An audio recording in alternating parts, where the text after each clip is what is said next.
Professor Winsor Schmidt, what do you do?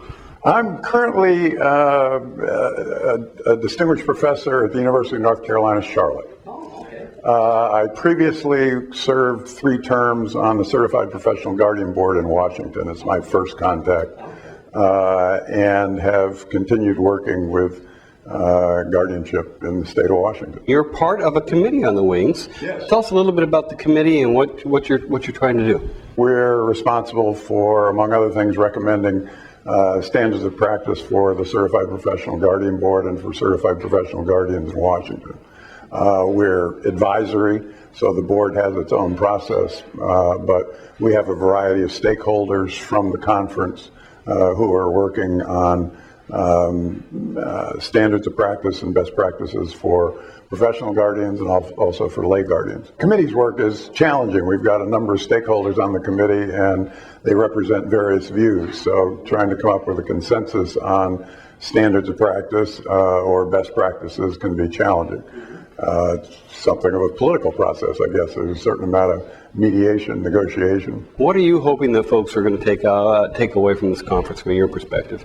I think one of the most important things actually previously discussed is guardian accountability. So the primary form of accountability are annual reports. And it's important that those annual reports are filed, that they're filed on time, that they're accurate.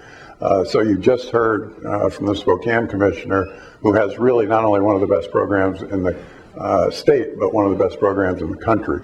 And what they do is what we call active monitoring versus passive monitoring. So they will check to not only see if the reports are filed on time, but they're accurate, and then they'll go visit the people under guardianship to see if what's said in the guardianship reports is really what's happening with the person under guardianship. Is there something that's gone on today that you maybe have learned that you didn't know about before, or something that particularly interests you? I think the active guardianship monitoring is the most interesting thing, and you can see some consequences to not having active guardianship monitoring with the principal speaker regarding the Astor case. So people who are under guardianship are very vulnerable, and it's difficult to establish real accountability, and it's very important.